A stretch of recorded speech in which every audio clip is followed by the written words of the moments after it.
SJTV.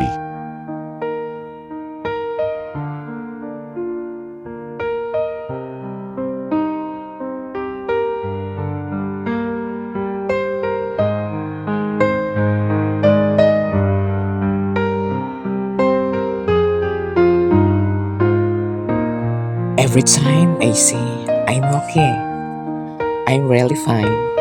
Don't worry, there's so much I keep inside.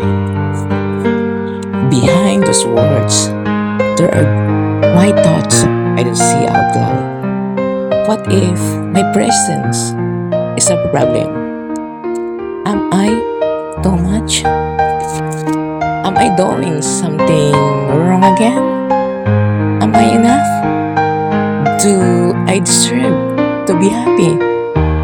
Those thoughts came back the most when I need the most.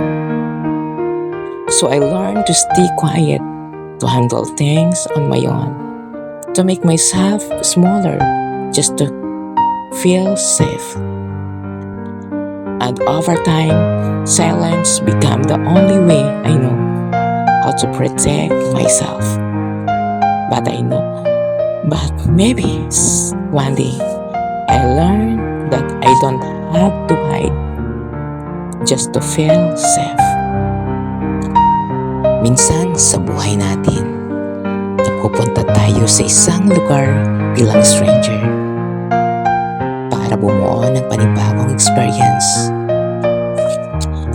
sa buhay at magbigay ng puwang sa puso natin.